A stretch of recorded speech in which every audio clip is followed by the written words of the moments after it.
We are live. We are live. Assalamualaikum warahmatullahi wabarakatuh. Saya nak jodoh Coach Zuhri. Motto kita adalah cinta diri, cinta mari. Alright, I'm super excited malam ni sebab I have my friend Dr. Syed Adam Al-Habsyi. We go way back. Okay, so excited. And a bit of a backstory pasal Adam and I. Dulu, I think way back in 2008, kan, he was telling me he wanted to get married. Kau nak kahwin 2008 kan? Kau kahwin? 2008, yeah. So we were at a party. At a party, makan-makan keduri. And then he was telling me, he was just telling us guys lah, hey, aku nak kahwin. Oh, okay, good, Alhamdulillah. And then he was telling me that mula-mula dia rasa macam, tak cukup duit, kan? Tak cukup duit nak kahwin, tak ready, tak prepare. Tapi bila dia dah set niat nak kahwin, tiba-tiba Allah mencukupkan, suddenly you were offered a new job. So this is the guy who macam, I thought he was talking BS. It's like, apa benda? It's like, tak ada lah, ada lah kan. So if yang biasa dengar, I've been talking about, my friend, he's a lawyer. And this is the guy yang I've always been talking about. Yang dulu in 2008, I thought, Allah akan mencukupkan. Like, masa tu tak faham, tak gel, otak ni macam, the faith is not, tak gel lagi tau. It's just that when he was telling me, it's like, dia dah pasang niat, nak kahwin, and then suddenly he had a job offer that made him cukup and prepare untuk kahwin. So this is the guy. So please thank him for, it's like one of my origin story. So brother Dane is one of the origin story juga, and also Adam. And thank you, bro, for being one of the inspirer,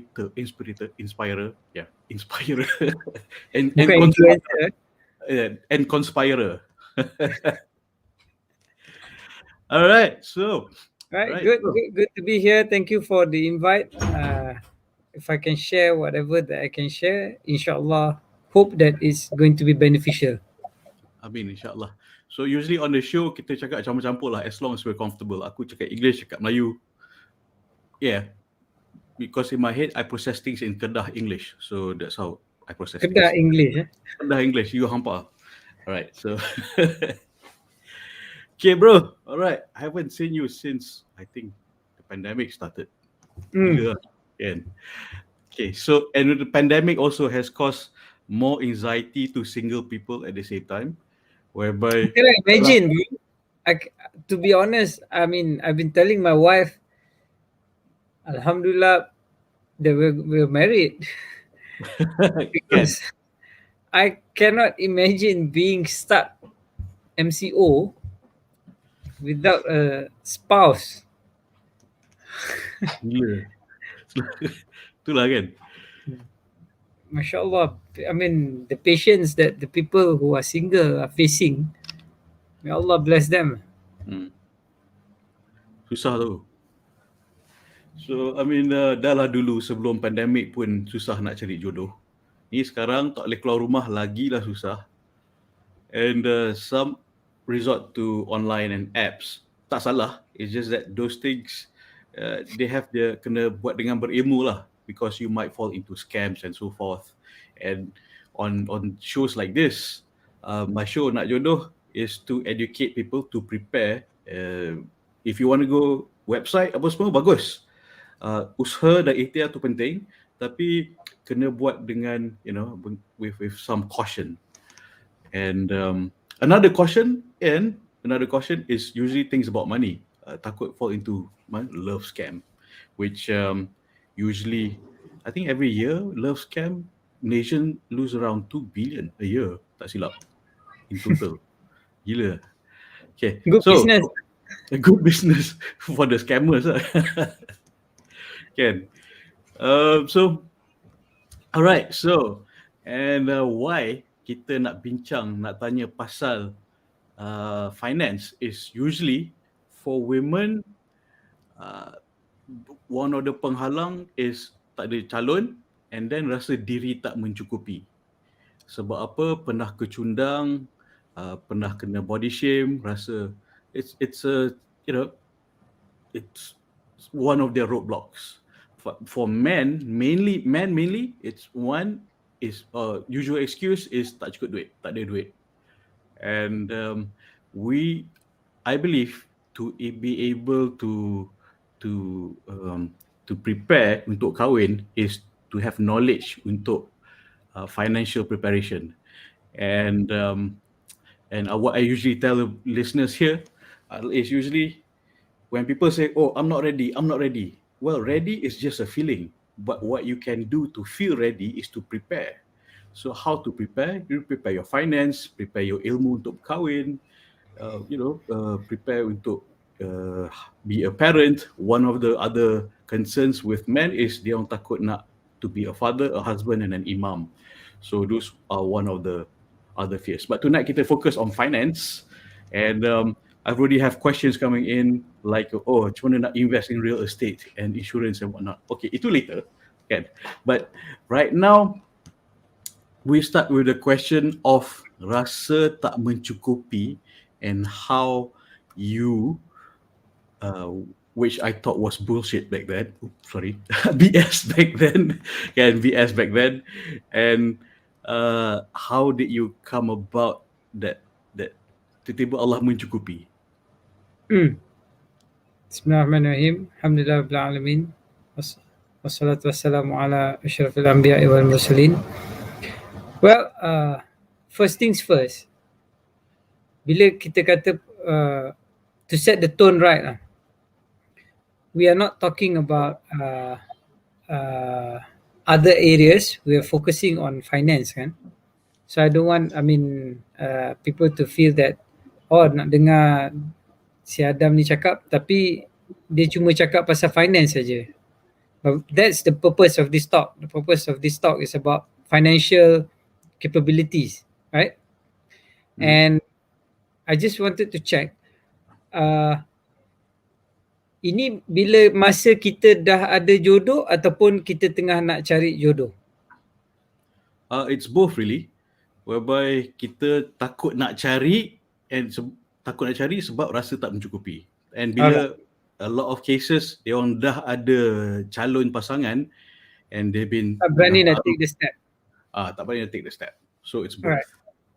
So basically kalau belum ada jodoh, baru nak cari jodoh, first things first, I'm a very traditionalist kind of approach, kan?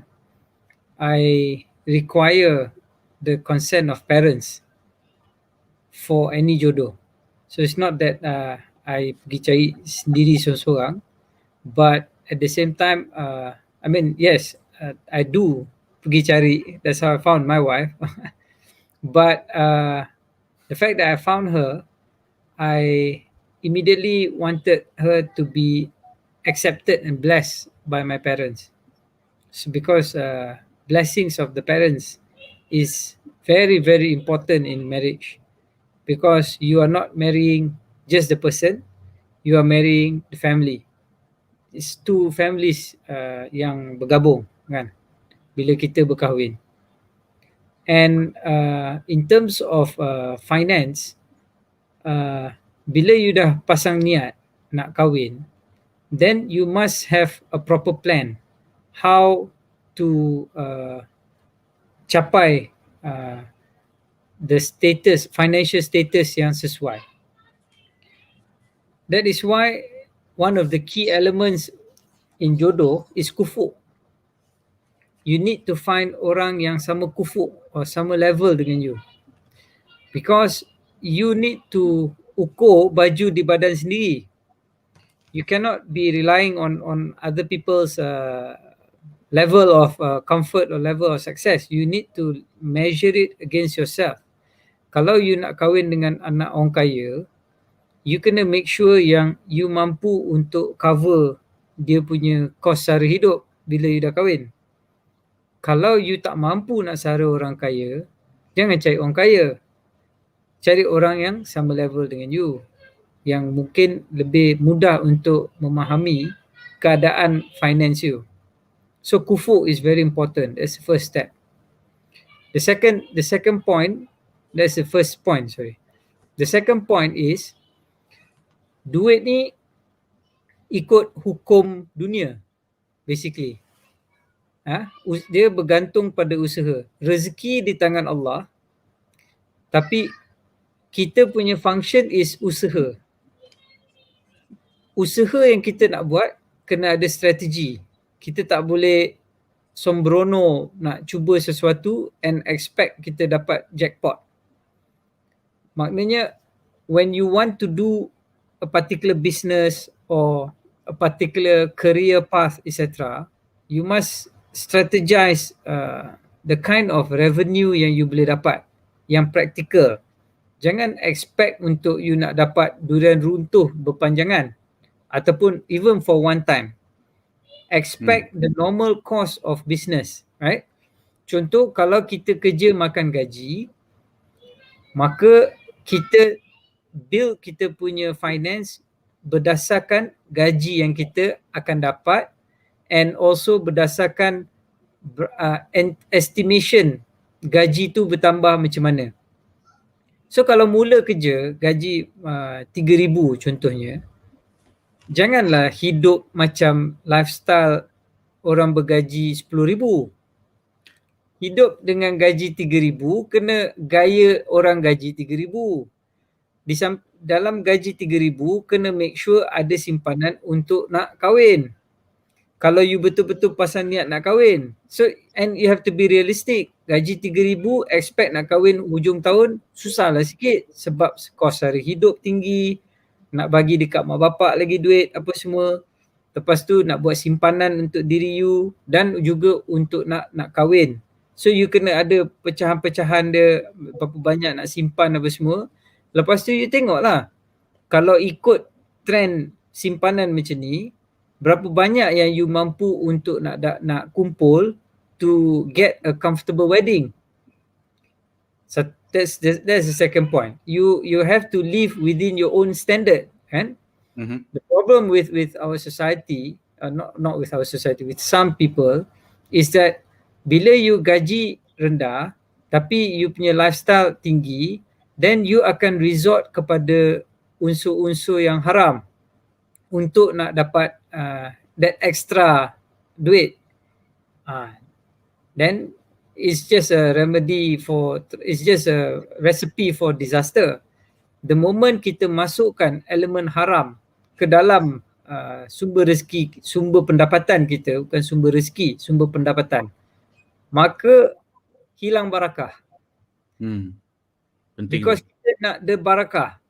Gaji 3,000 kalau ada barakah boleh give you a lot of contentment, satisfaction. Kalau gaji 3,000 tak ada barakah, tak akan mencukupi. Sama juga dengan gaji 10,000, gaji 20,000. Kalau tak ada unsur syukur, tak ada unsur nak beri balik semula kepada orang, kan? Kita nak kumpul, nak tamak, nak simpan je, maka tak ada barakah, so it's going to go away. You will lose the money easily. But if there's barakah, then insyaAllah akan apa nama ni, the money can grow in Allah's magical, miraculous way. But don't expect the miracle rezeki tu boleh datang macam tu. Yep. You need to understand the barakah of 3,000 and the barakah of the use of the 3,000. That's where the barakah comes in. Barakah doesn't mean that your 3,000 grows to become 5,000. Barakah means it expands the utility of that 3,000 to make it sufficient for you. Then you plan, baru you boleh kahwin. Can you expand more on the syukur, how it extends the barakah? Basically, you have to look at surah Ibrahim, ayat nombor 7. La in syakartum la azidannakum wa la in kafartum inna azabi lasyadid. Allah says, if you are grateful to me, I will increase it for you. But if you are an ingrate, if you are kufur means to cover the truth. Cover the truth meaning you know rezeki datang daripada Allah, but you are not being grateful to the person who gives you that rezeki, so you are being an ingrate. That's why the use is the opposite of syukur in that verse is kufur. Bukan kafir religion, tapi kufur nikmat. Dia kata you covering the truth. That's the meaning of kufur. If you are in an ingrate, then know that Allah's punishment is very severe. Sheikh Hamzah Yusuf, when he explains this, he says, if you are grateful, I will give you more. But if you complain, I'll give you more reasons to complain about. See, this is one of the things that syukur is something I always highlight. And bila kita nak rasa mencukupi diri tu, syukur apa yang Allah dah bagi dulu. Kan? And syukur tu needs to be ikhlas lah. And that you need to train yourself. Nak ikhlas ni, for me, my personal self lah. I realize that when you want to be ikhlas, it's a process.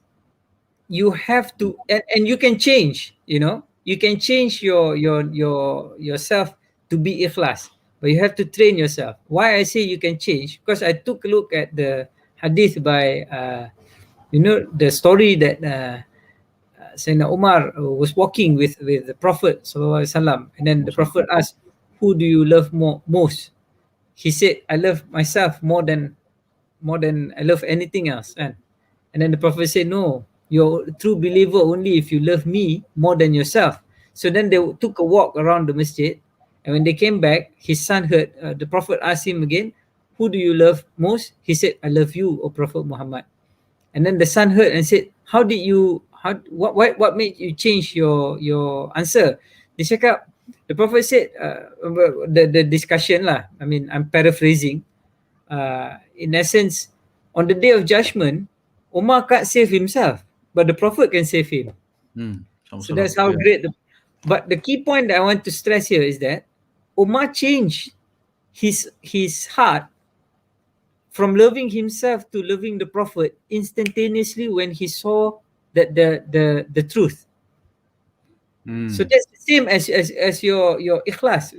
You can change your heart to make yourself ikhlas. And how do you make it? How do you test yourself? Depends on your action lah. When you do it, you don't expect thanks from the creation. You do it to please the creator. Not to expect something in return specifically. No, never expect anything from the creation. You'll be devastated. You'll be disappointed. Sometimes, I give example, the bird that I saved a couple of days ago, sunbird, anak dia jatuh. Liana made a artificial nest. So kita simpan anak burung tu kat dalam tu. Malam simpan kat dalam atas bekas yang dikelilingi air supaya semut tak boleh kacau dia malam masa dia tidur. Pagi subuh kita letak dia kat luar, mak dia datang feed him.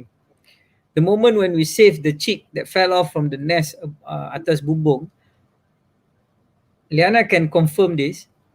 The mother or the father flew and stopped in front of us. We were sitting to watch and chirp macam cakap thank you. And we were like, Masya Allah, burung pun tahu terima kasih. And then another one terbang on air and chirp at me. Tapi bila anak tu dah besar, it just flew off. Tak ada datang cakap thank you ke apa semua. So if you're going to be expecting gratitude in creation, it's a recipe of disappointment. Never expect gratitude from creation. Always, because you don't, for us, kita as Muslims, kita tak payah risau pun. Sebab malaikat dah ada nak record all the good things. What we need to worry is the bad things. Benda-benda jahat yang kita buat, yang itu yang kita kena constantly be aware, must constantly remind ourselves, do istighfar, muhasabah diri, etc. Not the good things. The good things, let it be. If it's meant to be so that you don't harp on it, because the moment you harp on it too much, then your ikhlas level reduces. Because when you tell, you expect people to praise you. Habis dah ikhlas you. Ya, macam kita komplain ke Allah, aku dah buat baik ni, aku dah buat baik itu, aku dah buat baik ni, asal tak dapat lagi jodoh aku. I mean, No, jangan. Don't. Yes, Allah loves to hear us complain. That's what manusia tak suka orang complain. Allah suka kita complain kat dia. Tapi cara kita complain tu kena betul. Bukan complain dekat dia, cakap apa ni dah buat macam ni kau tak bagi lagi. Orang tu aku tengok dekat social media kerja melepak je, dah lah buat macam-macam maksiat keluar dekat ni tapi kaya, hidup dia senang apa semua. Aku sembahyang tonggang langgang tapi tak dapat kemudahan apa semua. No, that's not the adab to complain to Allah. The adab to complain to Allah is to tell him that you are weak, that you need his help. That's how you complain to Allah. Please help me. Please guide me. Please be my please strengthen me when I'm weak. Please lift me up when I fallen. So complain tu kena ada adab lah. Salah complain lagi dahsyat lah. If you complain, kan tadi ayat, if you complain to me, I will give you more reasons to complain. Yes. But yeah, it's so true. The manner of not complain lah, manner of asking lah from Allah. Asking. Kan. What would you say if macam si fulan A ni cakap, ya Allah, kenapa kau buat aku macam ni, macam tu, macam ni, aku baik dan sebagainya, versus a guy macam, ya Allah, in all humility, I'm weak and show me the way, the right path. So yang macam yang selalu cakap, ya Allah, kenapa aku macam ni, kan, kenapa kau buat aku macam ni, would you say that macam, Allah dah kau tanya kenapa kau buat aku macam ni, Allah tunjuklah lagi kenapa Allah buat dia macam tu. Well, I mean, one thing is that the moment when you ask Allah, kenapa, why do you torture me like this, kan, apa semua kan, it's like you are questioning his wisdom lah. Because he's the master planner, right? You only see, the analogy is like you're a little ant. You are walking through a carpet. What do you see are benang-benang carpet tu. Yep. Right? You see color biru, color merah, and then you walk past kan. Or you go in the forest lah. You only see the trees apa semua kan. But Allah's vision is from above. He sees the whole carpet, the whole corak. He sees the whole forest, not just the trees. So he's the master planner. Yep. Why are you questioning the master planner? If he has already confirmed, promised you that everything that he does is good. So that means even the bad things that happen is still good for us, if only we knew. Tapi susah lah nak cakap. I mean, you can't use this for people who are currently depressed. You can't go to a person who is depressed, right? Dia tengah depressed, you cakap kat dia, kau kena sabar, Allah tahulah ini. No, that's not the time to wrong timing to push on this idea of sabar apa semua. Teknik dia kena betul lah. Kalau orang tu tengah depressed, then be supportive, be supportive, support, listening skills apa semua. It's not about blaming apa semua. When he's back up, then only you can explain all this concept apa semua lah. Kalau orang tengah down tu, it's not when you kick him, kan? You beat him up first, then you whack him. Then whack him. He just standing there. Okay, go faster. That's what friends are for. Yeah. Okay, so I mean, okay, katakan a guy nak kahwin, kan, and then dia rasa macam dia dah kumpul, dia tengah cuba kumpul duit, and tapi tak jumpa lagi jodoh. I mean, what can he improve? I mean, the money side and the usaha nak cari jodoh tu. I think it should run concurrently, and it shouldn't looking for money to kahwin. I would think that it doesn't have any dependent. It's not dependent on jumpa the jodoh. Looking for money and planning your finance doesn't mean that you will get a jodoh. That's just planning. Kalau you dapat the jodoh, then at least you dah cover the finance part, right? So jangan expect dah kumpul duit dah banyak, you akan dapat the jodoh. It's not dia tak Independent lah. dia tak selari. Dia tak selari. Dia tak ada kena-mengena pun. Kan?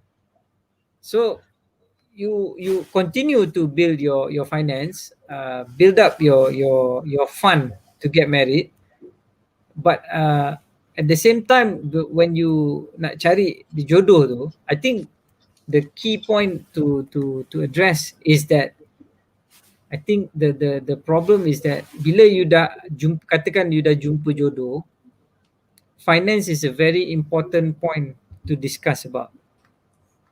You need to discuss with your jodoh, your spouse, how are we going to live our life with my gaji of let's say 3,000 and your gaji of 2,000, because technically sepatutnya suami yang tanggung isteri, tapi sekarang ni you mengharapkan isteri untuk bantu you, kan? So you need to get her buy-in. You cannot force her. You have no right as a husband to force your wife to give you money. You have no right. It's her money is her money. Your money, you have an obligation to sustain her. Yep. So if you're going to get your wife to share with you, then you need to discuss lah. Set the boundaries. For the girls, she must know that it's her right to say no. But because she wants to share it with the husband, so she is waiving her rights. So bila dah jadi macam tu, then kena discuss. It's not about who brings, once you're married, it's not about who brings more money. It's not about who brings the food on the table. It's about how you complement each other so that your relationship can grow well together. Yeah. And what would you say to guys yang macam who is in limbo, dia who is currently tengah, because I get these cases a lot. The lady would tell me, dia cakap, oh kami dah kenalan 18 bulan, 2 tahun and so forth, and his excuse is still tengah kumpul duit, and there's no definite deadline of bila nak nikah. That's a simple question, because when you're talking about kumpul duit, it's a finite thing, kan? It's not an infinity, it's not an abstract thing. That's why proper planning needs to be done. How much do you have now? The girl should be asking the guy, how much do you have now? How much do you need for the marriage? At that time, kalau dah nak kahwin, you should each other dah patut tahu berapa hantaran yang kena set yang proper lah. Kalau you punya value tinggi, then you kena cari orang yang sama kufuk, yang mampu untuk you punya level, compatibility, kan? So kalau dia minta 700 jantung nyamuk, kalau dia puteri Gunung Ledang boleh lah. Okay. Tapi dia bukan puteri Gunung Ledang. Dia mungkin puteri Pak Leman. So dia bukan puteri Gunung Ledang, kan? So kena faham dia punya demand tu kena sesuai dengan diri dia lah. Tak boleh under value, tak boleh too above value, kan? Tapi yang penting is kalau suami the guy is saying belum cukup duit, berapa kau nak kumpul? How much do you need? It's not an abstract question. Let's set a goal. So you need this much, let's work for it. What are you doing to work to get that? And also you must know what is the occupation of your spouse, Betul? of your future spouse.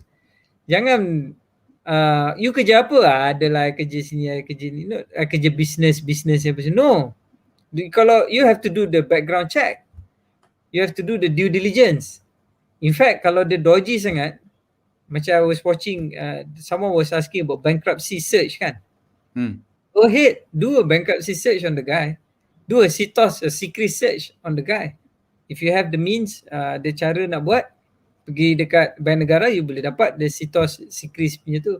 Bankruptcy, you just go to insolvency, bayar dekat RM15, you boleh dapat bankruptcy search. Nak check tengok dia ni bankrupt ke tak bankrupt. Because it will affect lepas kahwin. Do your due diligence. You must not only for the guy on the girl, but the girl on the guy as well. Especially kalau you kahwin at the later stage kan. Kahwin umur dah 30-an, dekat ke 40-an tu. You kena buat all this financial check apa semua on the guy or on the girl.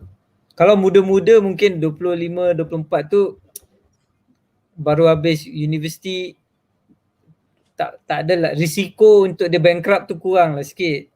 Tapi dia punya risiko is tinggi bila dia dah lama kerja. What would you say yang kalau orang punya excuse, tak apalah, tak payah check ni, husnuzon je. No. That's a red flag for me. That's a red flag for me because if I'm nak kahwin dengan you, I should have nothing to hide on that score. That's not something that is a secret. It shouldn't be a secret, right? Kalau dia start nak cover, nak protect, nak ni apa semua, then that's a red flag. Yeah, red flags, financial red flags we have to watch out for. And like Adam suggested, there are ways to find out dia punya finances, like CTOS, secrets, bankruptcy, insolvency punya status. And okay, so the communication about finance is very important. Sometimes hantaran mas kahwin diminta tinggi sangat kan. You probably read that somewhere macam kalau ada degree 10,000, doctorate 50,000, macam tu kan. There's rates in our society that set. So the guy pun would probably rasa macam mahal sangat lah, aku kerja contohlah dispatch, macam mana aku nak So your contoh is that lelaki tu kerja dispatch, dia punya tunang dia tu ada PhD. Mana kufuk dia? Where's the kufuk? Tapi dia orang suka sama suka. Dia suka sama suka. The syariat is very clear on kufuk. You're gonna get, not to say that it will definitely end up in bad marriages, but I'm just saying that the Sharia has set the kufuk standard to be there for a reason. Yes, you take a standard deviation untuk the graph, the bell curve kan. It can doesn't mean that it will fall. Dia ada margin of error kan. So margin of error tu mungkin boleh survive, mungkin akan ni. But the common data punya selection, kalau kufuk baru you senang nak bahagia. So the moment you know that you're going into with a PhD, you kena tahulah dia punya cost tu tinggi. Takkan like kalau laki tu nak complain kata mahal lah hantaran, laki tu lah samdul. Kau nak pergi kerja yang tinggi-tinggi, kau expect harga murah-murah. Come on, man. Yelah. Macam aku mampu bayar my fee tiap bulan, tapi aku masuk Lamborghini showroom, mahal lah. Dia masuk Lamborghini showroom nak kata ni mahal lah. Mahal lah. Boleh tak bayar logik lah macam tu. Contoh. It's the disparity of managing expectations sendiri pun penting. Yes, you need to manage your own expectation. But I think it's a matter of kufu. Kalau you sekufu dengan orang tu, then the price should be within your reach lah. Right? And would you say that it is unreasonable to have mas kahwin yang tinggi sangat because dia menyusahkan yang halal?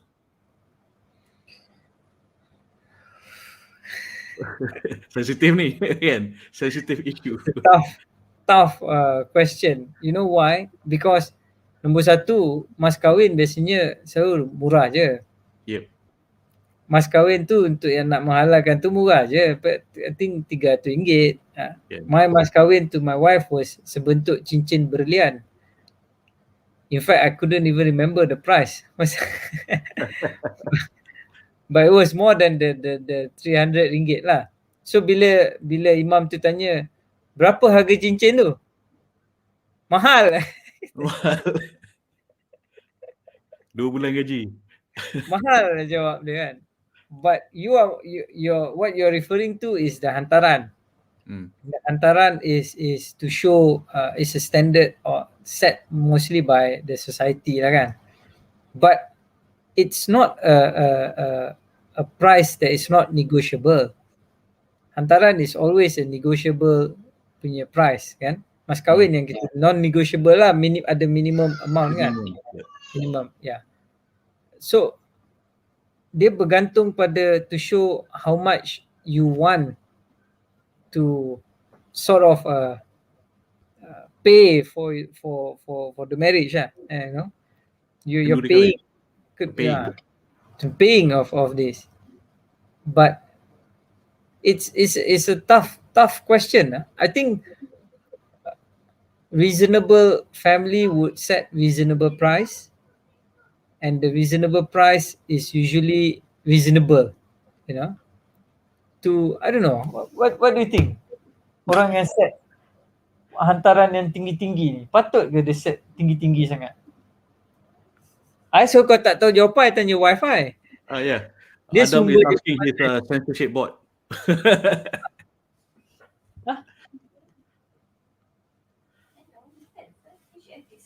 Yeah, I think it's a matter of you need to discuss beforehand, right? You need to it should have been part of the discussion kalau nak kahwin apa semua. Takkan you tiba-tiba pergi dah terkejut kan? Nak 34,000? I didn't bring my checkbook. You patut dah discuss.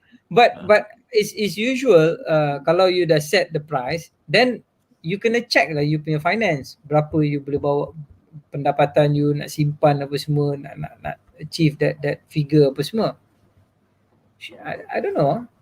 Tak pernah tengok orang letak yang terlalu tinggi, tapi I pernah dengar orang letak harga yang lagi satu tak mampu, so dia kata mahal. It's a very subjective punya word kan. Yep. Mahal ni macam mana? Kalau kau miskin memang ada mahal. Kalau kau kaya, benda tu seciput. In fact patut increasekan lagi. So depends on where is your Azwali kata see my level lah. See my level. To put it into context, usually mahar mas kahwin is biasanya ada minimum depending on the state kan. 300, I think Selangor still 80 kot. And yang itu wajib, itu hadiah kepada suami kepada isteri. Tapi adat hantaran, it's not hadiah, is to pay for your access to your wife. Interesting way of putting it. Explain more. Marriage is a contract.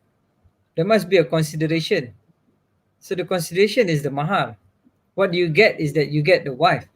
And it's actually for you to, I mean, I'm just saying it openly, bluntly, is for you to have access to be intimate with your wife. Sebab tu you kalau ijab kabul, kalau kata aku jual anak aku, dia tak sah kahwin. Dia mesti sebut an-nikah. Aku nikahkan dikau, atau dalam bahasa lain, bahasa yang sama maksud dengan dia, aku kahwinkan engkau. Kenapa nikah? Nikah tu is towards sex. You cannot use other words. Because the whole point is about that. It's about sex. Mainly that. It's to halalkan that relationship. And it comes with all other things. Berani tebas, berani pikul. And that money is for the wife, not for the parents. Bukan untuk belanja kahwin. Mahar is for the wife. Yeah, mahar is for the wife. Because there are some extreme, boleh share. Because there are some extreme cases where the parents letakkan mahar tinggi-tinggi sebab nak belanja untuk kenduri kahwin. Parents Itu yang bukan nak guna mahal, duit. biasanya dia letak mas kahwin lah. Dia letak hantaran. Hantaran. But Hantaran dia letak tinggi nak cover cost. nak cover cost. Tapi itu menyusahkan yang halal. Itu problem.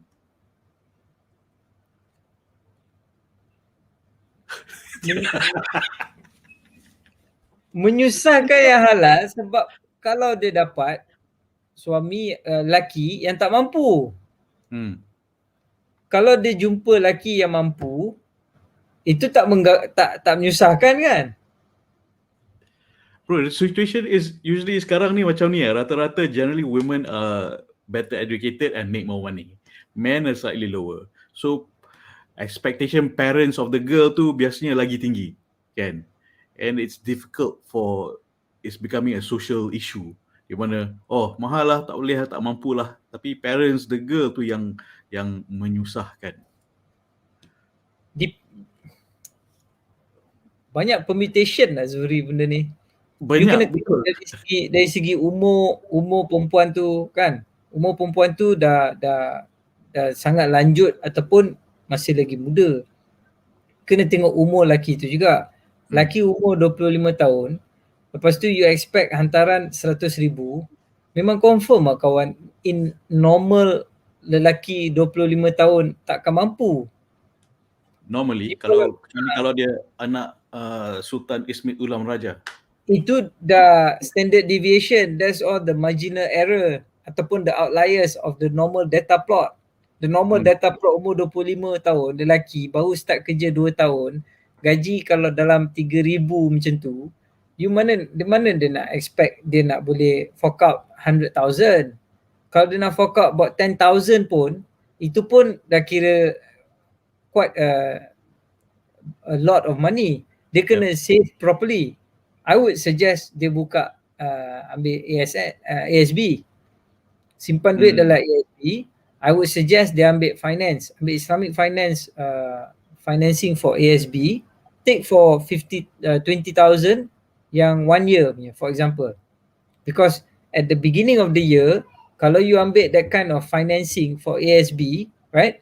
So that means at the end of the year, katakan you ambil RM10,000. So at the end of the year, RM10,000, you akan dapat the dividend for RM10,000 as though you have had RM10,000 in the account for the whole year.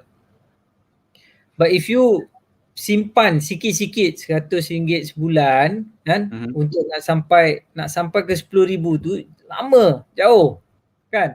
So you rugi on the dividend of the ASB. Kalau you ambil financing, then you akan jadi disiplin, you kena bayar kan. Okay. My former boss cakap, if you don't fill up your ASB as Bumi Putra, rugi, sangat rugi. Fill it up. Interesting. You're suggesting that ASB account as a hantaran? No, I'm suggesting in keeping your money as in ASB to build your net worth, to build your revenue, to build your as an investment tool, right? So kat situ dah ada, at least dah ada. So kena tunggulah maybe 1 or 2 years, you will be able to get a certain sum depending on how much you can pay per month apa semua. Take the financing for that period of time. Then bila you dah nak kahwin, then you cairkan, you leburkan the financing. So yang mana yang dah boleh dapat, you akan dapat. Yang mana yang lain tu dia akan dia prorate kan. So tak payah bayar the rest tu, then you dapatlah balik that amount. So at least you dah ada satu sumber duit yang you boleh dapat, yang you simpan kan. Kalau you simpan bawah bantal je, dia punya profit dia tu kurang daripada kalau you ambil macam financing kat ASB, which is a better option lah. Okay, I mean there is an alternative lah. Sebaik-baiknya tak ambil financing or hutang untuk berkahwin. Sebaik-baiknya. No, this is not hutang untuk berkahwin. Ini is ini ASB. So you ambil financing untuk 10,000 ASB for example, say katakanlah for 5 years. So in 5 years if you continuously pay, then you akan dapat 10,000. So kalau you punya plan nak kahwin dalam masa 5 tahun, then you ambil this kind of financing, in 5 years time you akan dapat 10,000 campur dividen. Bukannya you then kalau you simpan dekat bawah bantal, in the same amount will probably lead you to in 5 years time to get 10,000 juga. Tapi there's no bunga profit. There's no the dividend of ASB tu you tak dapat. So kalau you celik investment, then you akan nampak there's a element of faedah, not interest. There's an element of profit from the dividend yang you dapat because of your financing. So kalau you start daripada today, January kan, you start simpan 100, let's say you save RM300 sebulan untuk nak kahwin. Be realistic lah, kalau you betul nak kahwin cepat, you kena simpan banyak lah, save lah duit betul-betul. So you save 300, you want to save 300 because your gaji 3,000, tolak EPF, budak, maybe you boleh save 300 a month, which is quite a lot of money. So you ambil ASB yang you bayar RM300 sebulan from January. That means dalam ASB account you dah ada RM10,000. Tapi you can't take it out. You can't take it out because that one that is charged to the bank. Alright, you only take the risk and service the you financing. Just service the financing every month, 300. After 1 year, you will get dividend for RM10,000. For 10,000, alright. Right? If you had saved RM300 a month, in 10 months you baru dapat 3,000. In 12 months you dapat 3,600. So you akan dapat dividend of 3,600. Itu pun tak full sebab in January it was only 300. Yep. Only in December baru dia naik 3,600. So the dividend akan prorate. Yep. Okay. So you akan dapat only let's say kalau you dapat profit of RM100 lah contohnya for 3,600. If it was 10,000, you might have gotten RM800 within the year. Okay. So you see, by just paying the same amount, 300 a month, you have to do the maths lah. I'm just giving an example.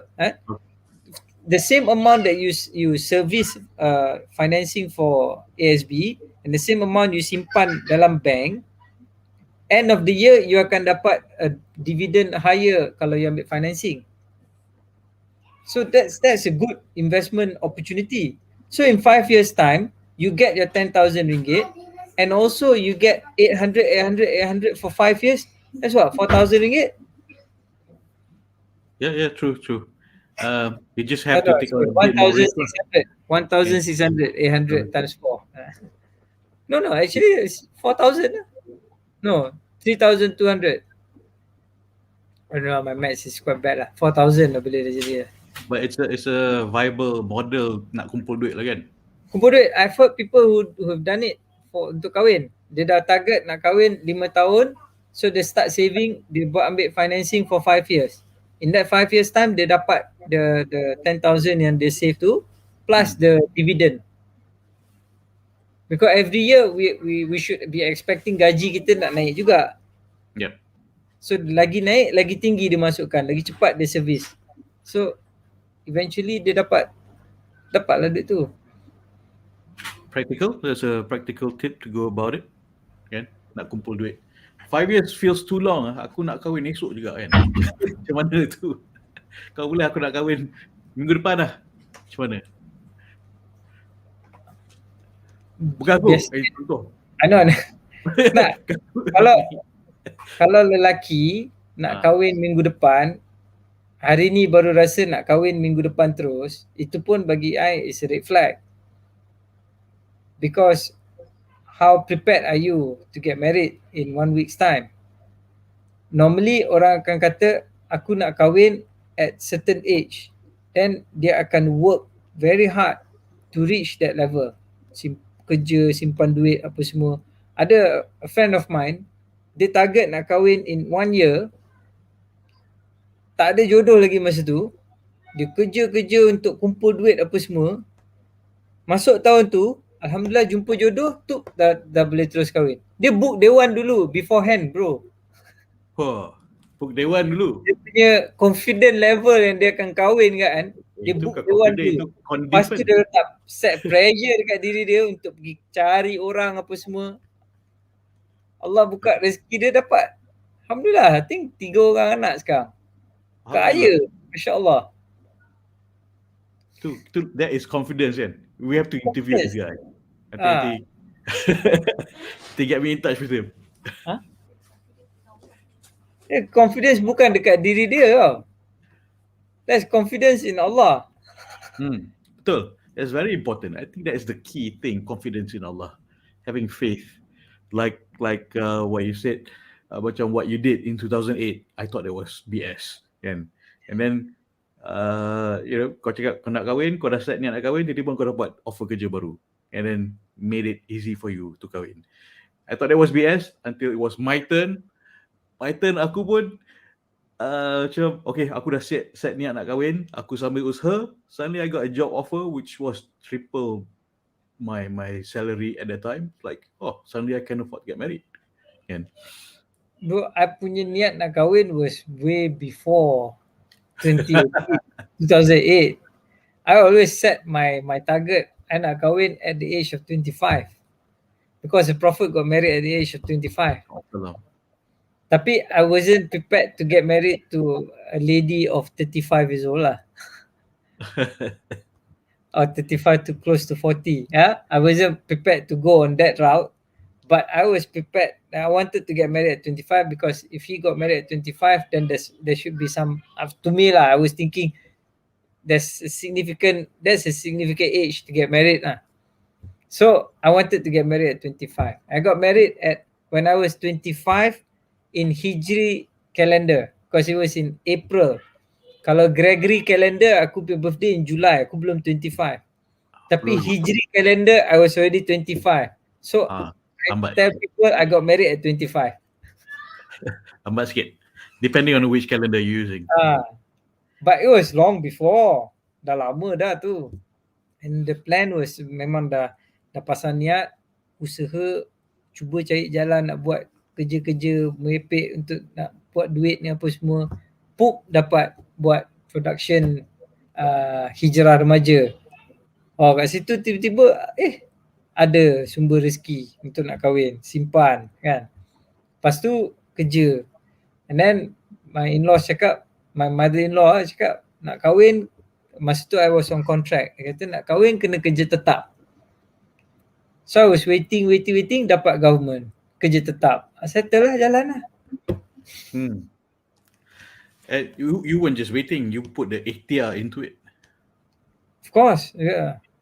I mean, but there was a time when I was unemployed for about 6 to 7 months because I was confident in Allah that I would land the government job, which takes about that long time to give. Because I passed the 2 interviews, but I was waiting for the call.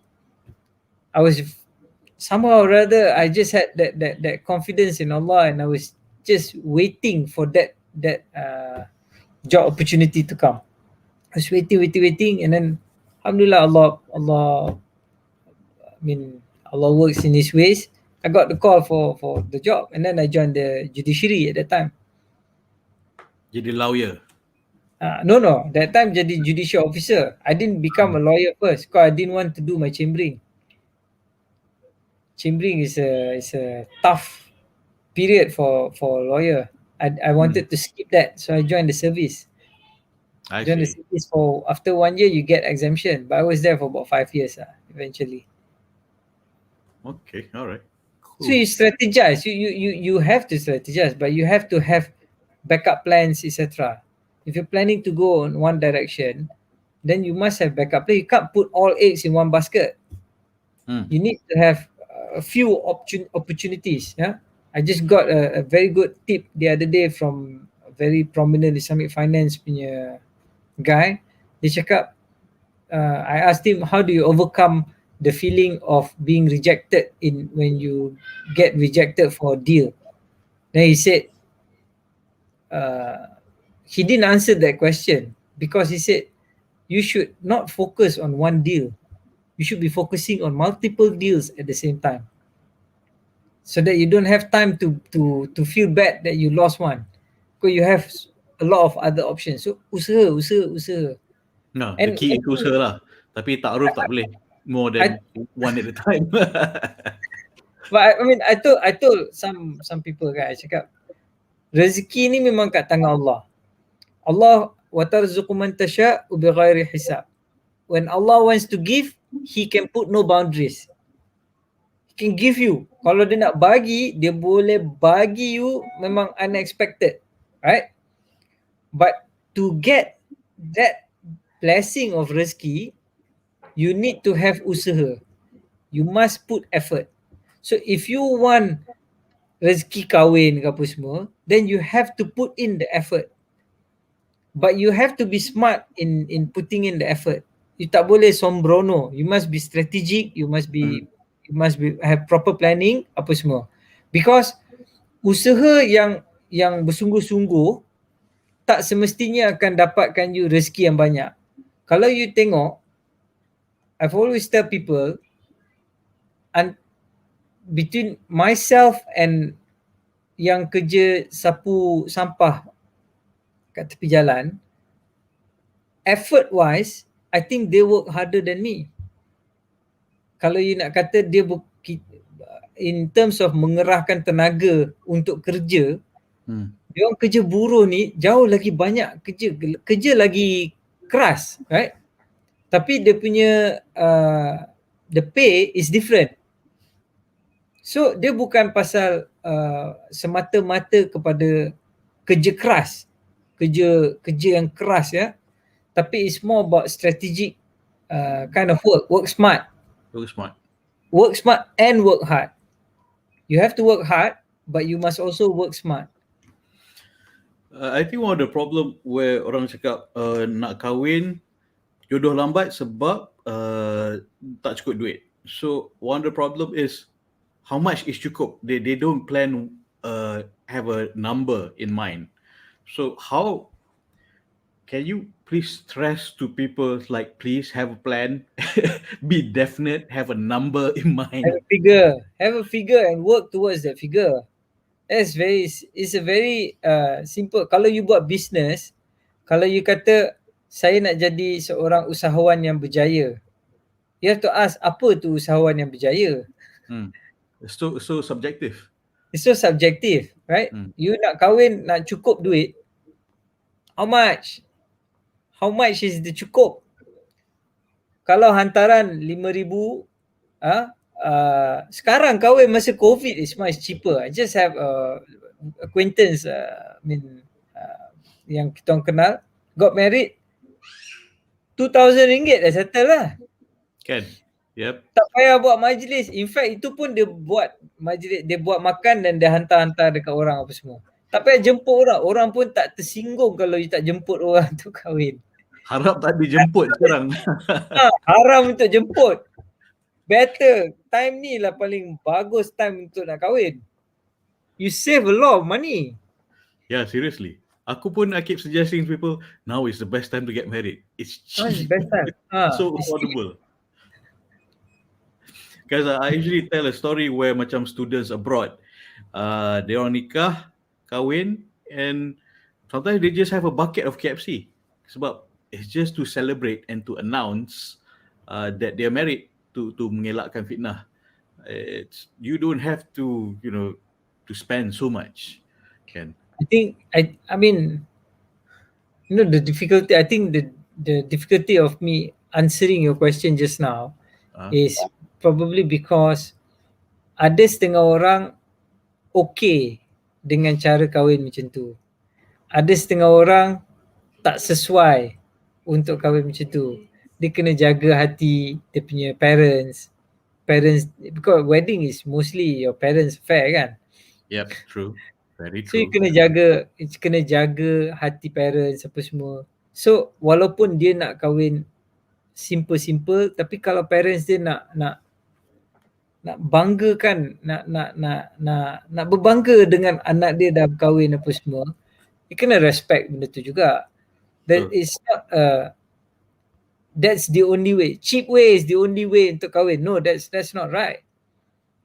But if kahwin yang sangat kaya menghalang kepada orang untuk berkahwin, that's not right also. So I find it a very difficult way to find the balance, because it depends on the person and the family, macam mana, various permutation that leads to it.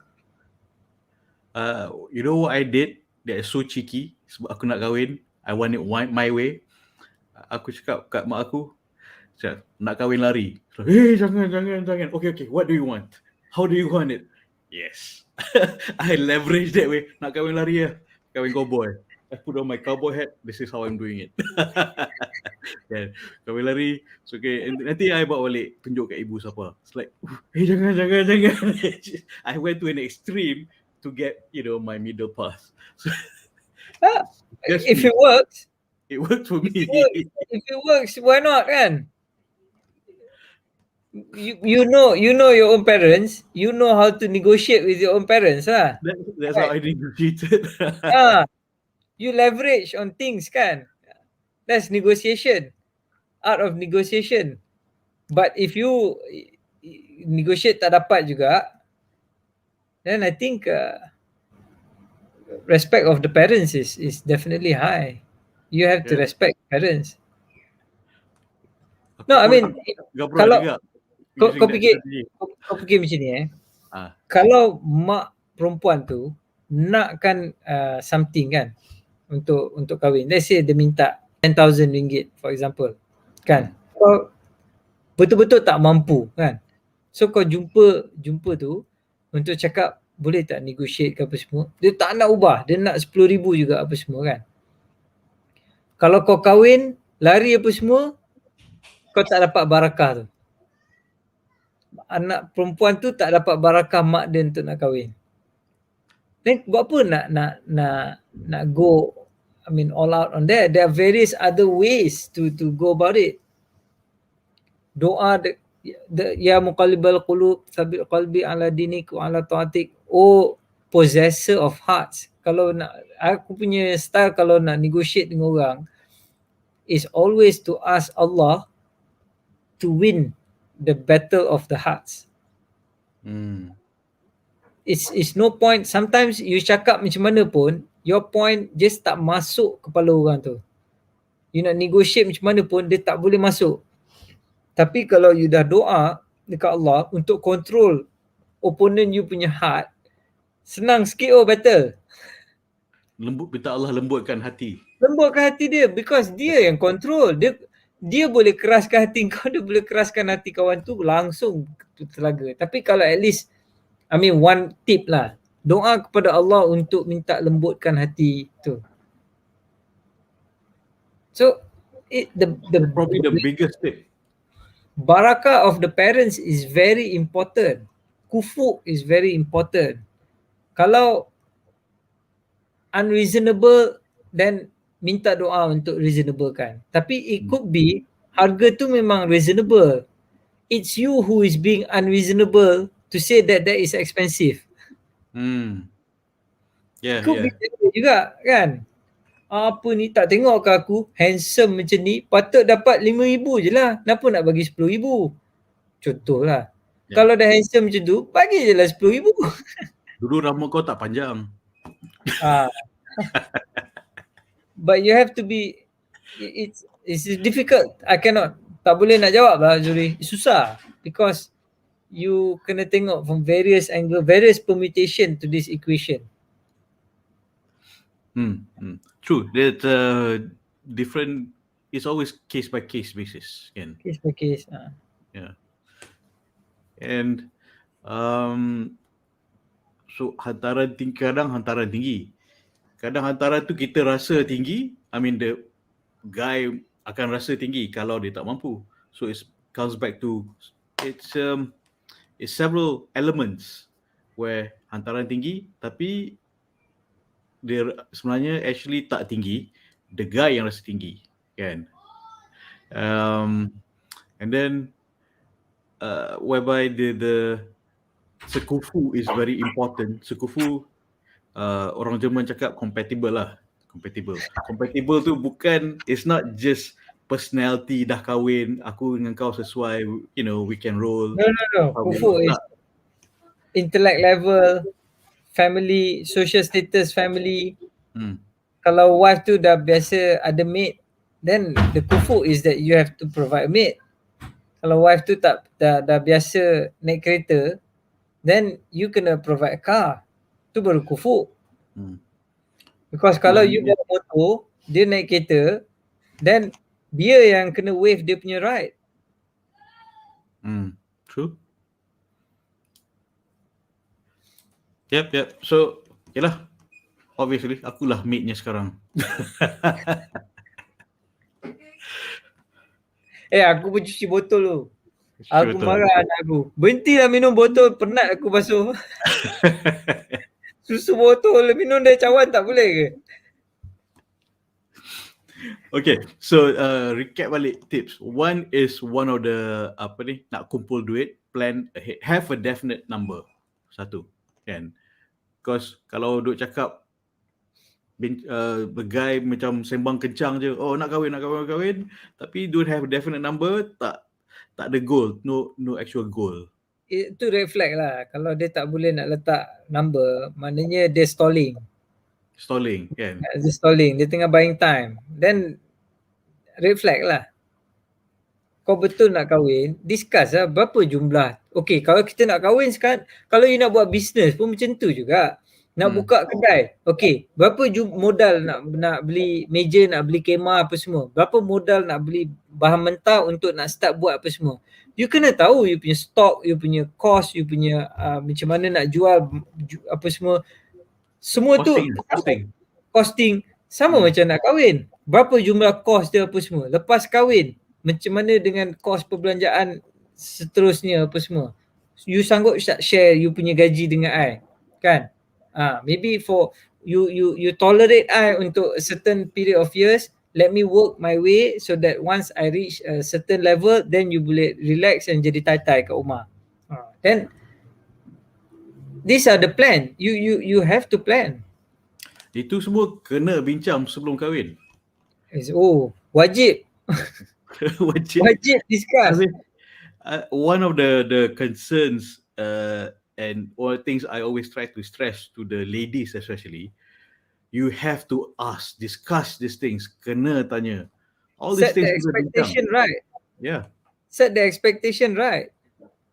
You don't want the situation where mismatch of expectation. Habis lah. Can.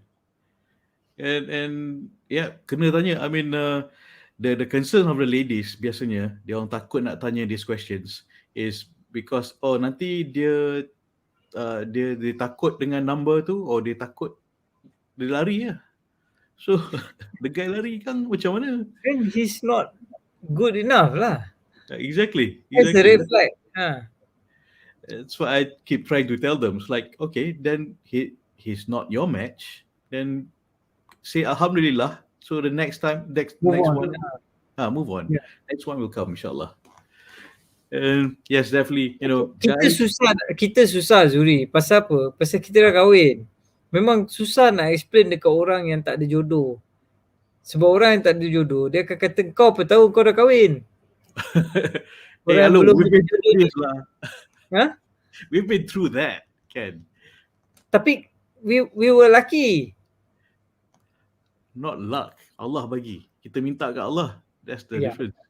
I mean, if you use that line, my counter argument is, you think kalau aku belum kahwin lah contoh, you think I don't ask from Allah? Okay. How are you going to respond that? Fair enough. So aku doa apa? Aku doa agak. You think you're better than me? This is very sensitive. Jodoh ni is a very sensitive punya point, kan? Very bro. And your effort is commendable because you are trying to match people, orang yang ada needs and orang yang two people who are looking for each other, kau macam bank lah. Orang ada duit nak simpan extra money, nak simpan kat bank. Orang yang perlukan financing pergi kat bank, so that dia boleh matchkan the surplus and the deficit unit. So macam-macam kau, which is commendable thing. Cumanya is that I think your stok laki you kurang kan? Yeah. I freely admit it. Memang stok laki orang kurang. Stok laki kurang. Pasal laki lagi tua, dia lagi mahal. Perempuan dia punya society punya pendapat, laki Society. lagi tua lagi mahal. Perempuan lagi tua, dia punya yalah, dia nak mengandung lebih banyak apa semua pun berkurangan apa semua kan. It's common lah macam tu, which is a problem. It is a problem. Ageism. Ha. Maybe I should rebrand also, or to Jodoh Bank. Jodoh Bank. Interesting. Bank jodoh. Bank Jodoh. Ha. Do I have to apply to Bank Negara for that? Maybe Securities Commission lah. Ini under Islamic Capital Market lah. Sebab I you nak build human resource kan. Human capital. Dia under capital market lah. Kena bincang dengan HRDF sekali. Okay. So, guys, one is have a definite number, then plan towards it. And don't just sembang kencang, have that number, plan for it lah. But before having that definite plan, definite number, bincang dulu between pasangan jodoh tu. It's like how much do you expect untuk perkahwinan dan walimah apa semua, hantaran dan sebagainya. The majlis walimah dan perkahwinan. What is the expectation lifestyle? I think if you get the right hierarchy in, macam contoh bila Nabi cakap first look for agama kan.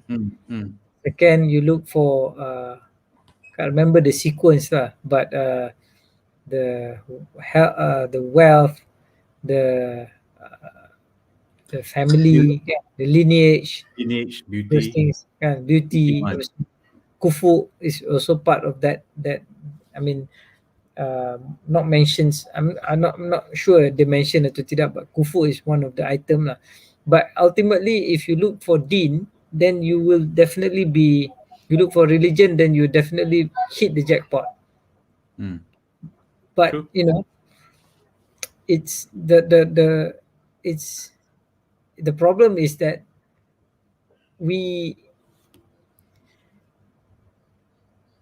I don't know. I don't even know how to solve this problem, but it's a big problem, which is because the society punya expectation sekali tau, parents punya expectation, society. Orang tu pun mungkin dia punya standard terlalu tinggi, dia kena lower down dia punya standard. But I usually advise standard of lifestyle, standard pasangan tu jangan low. But lifestyle tu is up to you. As in macam because you're intelligent doesn't mean you have to bodoh-bodoh. Oh no. No, definitely not. Never. I disagree entirely that you need to be ni yang Prof Mohaya punya issue tu lah. Yeah. Of course I disagree that, I mean, I'm not talking about what she said. I think in her context is totally different. I've written something about it. What she said, what I think I understood from what she said is not you kena bodohkan diri you untuk nak dapat pasangan. Yeah. Setuju. But and I if that was the case, I wouldn't have agreed, because you need to match you punya intellect dengan your spouse. Yes, true. You must kalau you punya intellect tak click, you gonna have problem. You need to kufu lah. Kufu, compatibility, intellect. Kufu. Once dah tangkap, you nak manja-manja dengan cara tak boleh, tak tahu buat ni. my understanding of what she was saying is that Yeah. manja gedi macam tu. It's not about lower down so that kufu tu tak serasi, because you should never compromise on your kufu. So lowering your standard is because what I'm saying when I say lower your standard, it means if you think you are too high of yourself, to think too highly of yourself, that's when you need to lower down untuk you sama level dengan kufu you. That means you overvalue diri you lah. You tak boleh undervalue, you tak boleh overvalue diri you. So the key point was humility lah. Not humility. Humility means you are being humble, but you recognize your value. I don't think when you say humility, it means, I mean, I'm smart. I know I'm smart, but I don't brag that I'm smart. But I don't make myself dumb. I don't tell people that I'm dumb. And jangan tunjuk pandai. No one likes a show off. Show off pula tak boleh. So it's moderation. The kufu, you need to have that kufu. Nak cari orang yang compatible ni susah. Yeah. Sebab tu my teacher kalau dia cakap bila orang nak cuba cari jodoh tapi tak jumpa, dia punya argument is very simple. Patut mak bapak perempuan tu yang carikan untuk dia. That's what I keep saying. Mak bapak perempuan tu yang kena carikan jodoh untuk perempuan tu. Bukannya tanggungjawab wali. I mean in my class, this is every time he will keep on harping and say it's the father's duty. I mean we're talking on again normal bell curve, decent family, not a broken family. Ni bukan, jangan pula nanti kan ada orang cakap bapa aku dah cerai dengan mak aku, he left us when we were young and you expect him to look. Bukan, not that kind of father, you know. This is a normal happy family ni. It's supposed to be the father yang kena tu, yang kena cari. So yeah. Sensitive. We're heading into dangerous grounds. Difficult business bro. Susah bro soal hati ni. Soal hati, soal family, duit, it's all in one.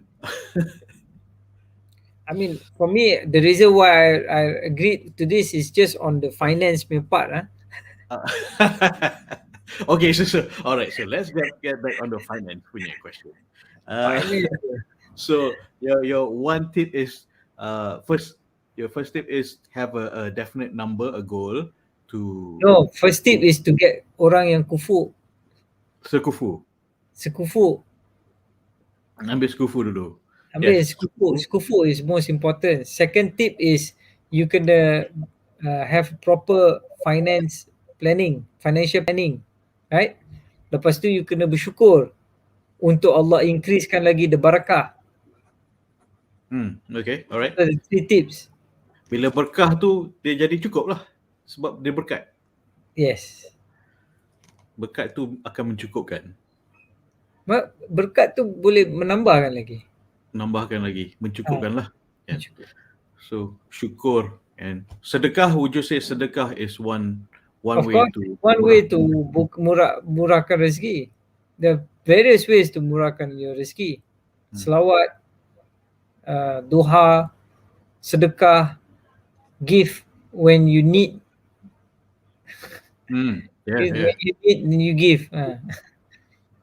And my lecturer pernah ask me, he challenged me.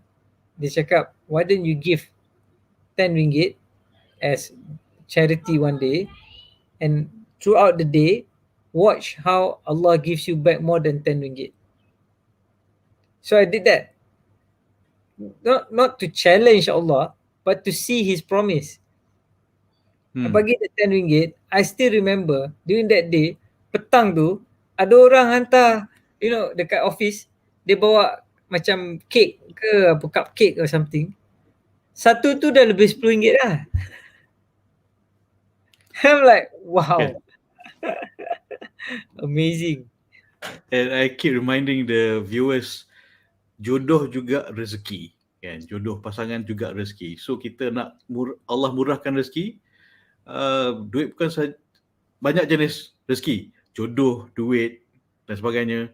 So kita nak murahkan rezeki, kita sedekah. Kita nak jodoh datang, insya-Allah sedekah, insya-Allah Allah mudahkan rezeki jodoh kita tu. Dapat dah kahwin pun tak semestinya that's the only one. Mungkin akan ada problem ke apa semua kan. I mean, you're not, but it's not about ada problem je terus nak cerai ke apa semua. Nak kata tunggu sampai dapat lepas tu memang takkan ada masalah, then that's another BS lah. Yeah, true. Kena manage expectation. Sedangkan lidah sendiri boleh tergigit, apatah lagi lidah isteri. Okay. That's another topic. Itu the after talk show. Okay, so sukufu, I think we should have a discussion about sukufu in another video. And sukufu have a definite amount of money. Bincang, what is the amount that you need to get? Nak kumpul. And one of the instrument you mentioned is ASB. Financing. ASB financing. ASB financing. And so, and then what was the next step was? Syukur. And sedekah. Jangan sekali-kali terlibat dalam skim cepat kaya. Sekarang banyak kita skim cepat kaya. And the red flag is very simple to see. More than 2-3% per annum confirm skim cepat kaya. Okay lah, ASB could guaranteed. ASB pun about 6 to 7 to 8%. That's very good deal to go on. That's why I keep on harping on that. Fixed deposit is about 1.5% sekarang ni. I'm talking all Islamic. Kita Muslim, we don't have an option to go for conventional punya benda. Kita Muslim, we mesti ambil the patuh syariah punya produk, right? But the moment you tengok the profit rate is more than 6%, 6% is only ASB lah, I think. Anything other than that, normal fixed deposit ke apa semua, is about 3% tops lah kalau long term. Maybe 1.5% untuk ni. The moment you tengok business yang boleh buat lebih daripada tu, red flag, scam, forex trading ni apa semua. I mean, I don't know, I haven't checked on it, but it's high risk, high gain lah. Well, I have friends and who's done those type of trading. Basically, those platform, the information that they relay to us, basically like a casino lah. Information that relay to the traders is delayed and manipulated so that you lose money. Sometimes you win, sometimes you lose, but at the end of the day, the house wins. Yeah. So macam I think Bitcoin punya finance punya trading ni apa semua pun is very volatile. Unless you really know the market well, I wouldn't recommend normal layman people to invest in something that is very volatile. You need to, because you punya duit banyak tu je. Unless you ada banyak duit, you nak cuba main-main sikit lah, RM100 ke apa ke, then okay lah, nak test out to see the market macam mana apa semua. But other than that, go for steady punya growth. And I mean, there's a lot of unit trust apa semua, but still unit trust quite risky. You need to understand the business. So I would suggest you go for apa nama ni, macam ASB financing. Very more steady. So can you just make clear the difference between saving and investing? Saving means you keep your money dekat bank account, your savings account lah. You simpan duit in the savings account, the deposit account. Islamically, there are the certain principles, but the difference is that the rate is low, very low. Profit rate dia very low. Investment is when you keep in things yang long digestive period, and there's a higher risk sharing punya element. And if the business is good, then kalau they make a lot of profit, then you get to share the profit more. Deposit ni, savings ni is more low risk punya, low return. Investment is usually slightly higher risk, slightly higher return. The higher the risk, the higher the return lah. Yeah, definitely. So my best bet untuk orang yang nak kahwin is to invest in, as I mentioned earlier, do that. Target about 5 years, 3 years, apa semua kan. InsyaAllah you get a good saving punya amount. Mm-hmm. So, I mean, probably the viewers are asking, hey, ingat nak bagi tip-tip pelaburan dan tip-tip, duit dan sebagainya. Ada apa? Tip pelaburan Yeah. ASB financing Yeah. quite very detailed punya analysis of kalau you simpan sebulan berapa, kalau you ambil financing, the return macam mana. We can buka lah ringgit plus ke apa, tengok dia punya work, there's a lot of write-ups ASB financing, faedah kepada ASB financing, bukan faedah bunga interest, the benefit. I understand. I mean, ingat nak bagi 3, nanti the viewers cakap, ingat nak bagi 3 jenis pelaburan punya tip. No. So, I mean, the key here is, yes, there are instruments, true. Tapi kalau tak bersyukur, tak berkat, tak bercukup lah. Kan? Dan kalau kita cari itu tak sekufu, kita tak tahu macam mana nak cari dengan tak tahu kita punya kufu level lah kita kat mana, dan pun tak cukup. Kan? Kalau aku nak kahwin puteri Gunung Ledang, apa nak aku nak cari jantung nyamuk? Be honest to yourself. Honesty.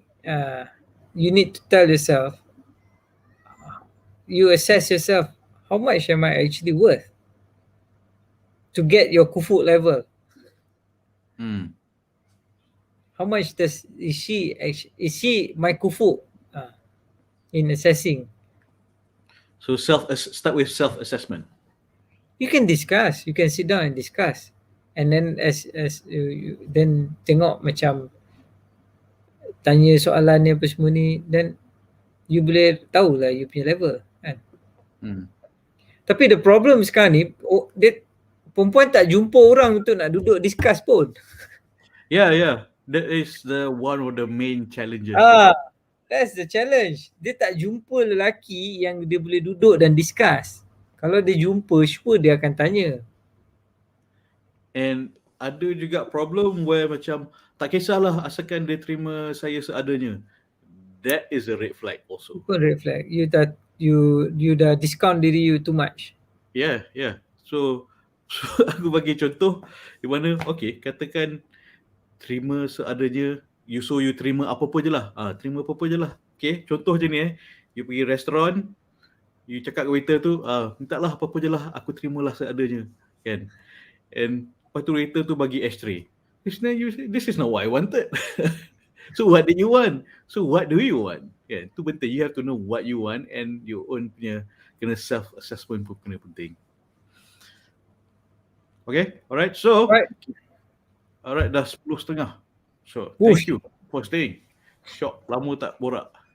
Kau tidak borak dalam WhatsApp je, just exchanging jokes. Okay, so thank you for having me. Yeah, so kita just to recap, kita mencukupi janji, janji ditepati. 3 tip untuk atasi jodoh lambat. One is syukur, alright, syukur, and then have a definite plan, and start with sekufu. Know level macam mana, manage expectation, how much you need to kumpul, have a definite number, and then and there's a way to simpan duit, which is suggested is ASB financing. So that's second. Third, one option lah. That's not the only option. It's one of the options, because we only have a short time. Maybe we can, if you want me to bring Dr. Syed Adam again, please message me, WhatsApp. All right. And then the third one was what? First sukufu, second strategi lah, strategi. It's not just macam kerja kuat, tapi kena cara minta kat Allah tu kena betul. Bukan minta macam it's like Bukan why you do komplain this? Bukan komplain, tapi minta dengan betul. Ada adab dia nak minta dengan Allah. Okay, alright. So thank you very much, bro. So those are the 3 tips untuk atasi jodoh lambat, insyaAllah. Sebenarnya tips banyak. Kita malam ni limited to 3. Ni pun dah overrun by 30 minutes. Okay, so yes. Because we're Semoga live, yang mana yang mencari jodoh akan jumpa jodoh. InsyaAllah. Kita doakan yang terbaik. So the purpose of these videos aku buat malam-malam ni sebenarnya to prepare people to feel ready. So bila jodoh datang, they already prepared, kan? Kang dah jumpa orang tapi tak tahu nak tanya apa, duit tak simpan lagi, tak ada plan. So kalau dia jumpa the guy and the guy pun macam tak ada plan, entah kahwin je lah, bahaya. And so hopefully we can do this another round, insyaAllah, if you're free. Sorry for running late, half an hour. Dah short borak. Nana pun dah lari ya? Dah lari dah. Advisor pun lari. Advisor dah lari. Sekarang aku boleh cakap apa aku suka. Oh, ada user cakap, best topik hari ni. Terima kasih doktor dan coach. Alright, so if you have any more questions, specific questions, especially financial based, because Dr. Syed Adam is, PhD in Islamic finance. Okay, please ask me, send me the questions, and then maybe we can have another round based on your questions. All right. So second round, round 2, can more detail. Deep dive. Okay, alright. So insyaAllah, knowledge yang kalau tidak, how much would you charge for tonight? Kalau tidak mahal ni, saya Adam, seorang doktor, lawyer, bagi talk mahal. So thank you for doing it. Kau nak hourly rate ke? Okay, what is your hourly rate? 1K lah. Huh? 1K? 1K. 1K. So I hope I don't owe you. It's a very discounted rate lah. 1,500 I owe you.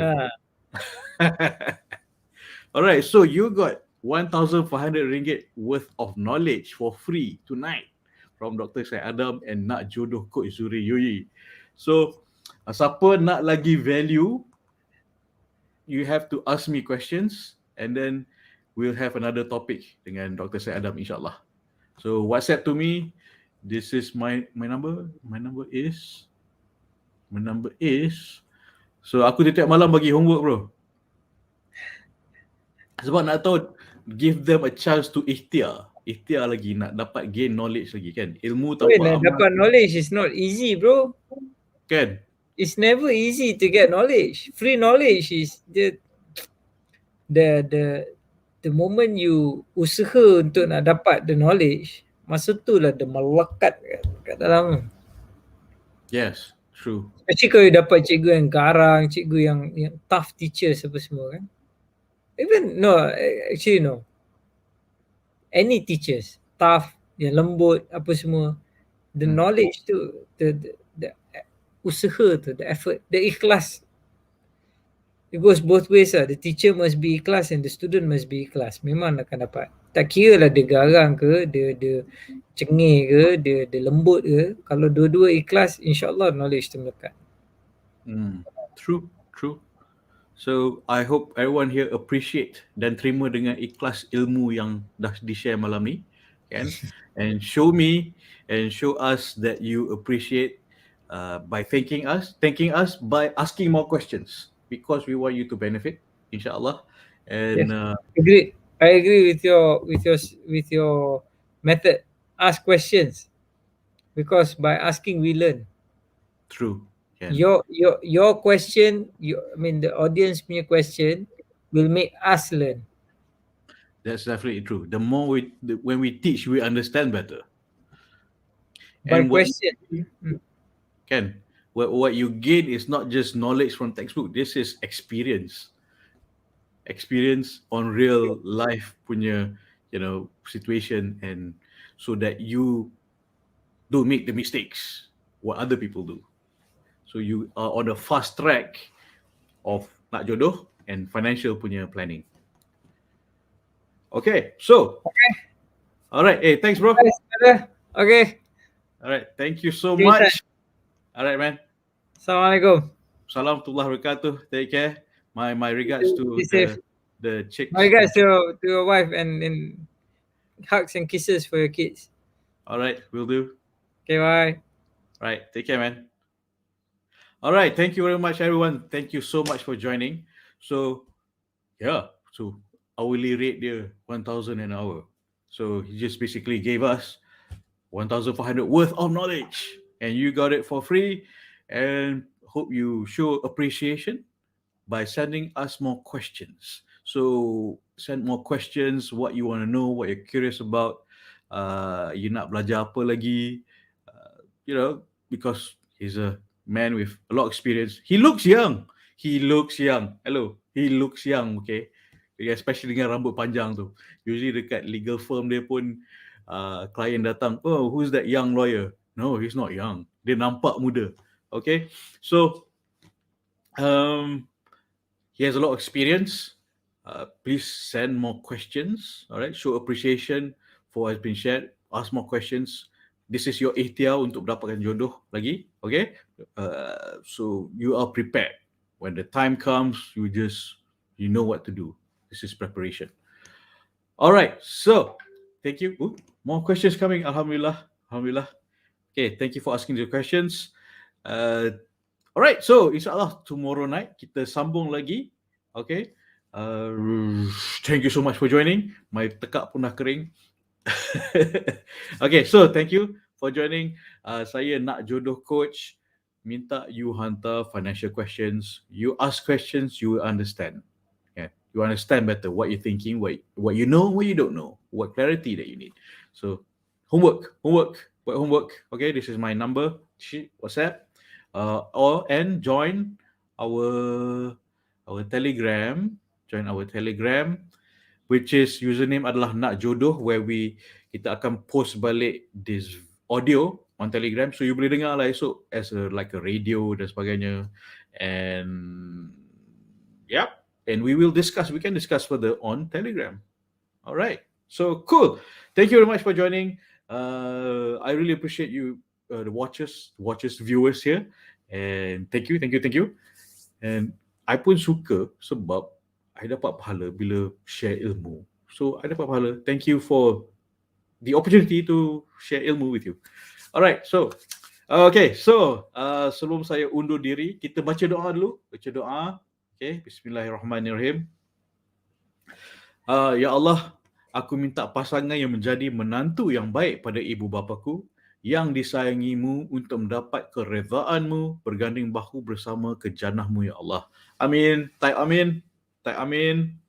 Amin. Kita amin sama sendiri. Alright, so Alhamdulillah, questions coming in. Okay, so I will see you tomorrow night, insyaAllah. Ingat, cinta diri, cinta mari. Assalamualaikum warahmatullahi wabarakatuh. Bye. Assalamualaikum. Tata. Amin. Bye.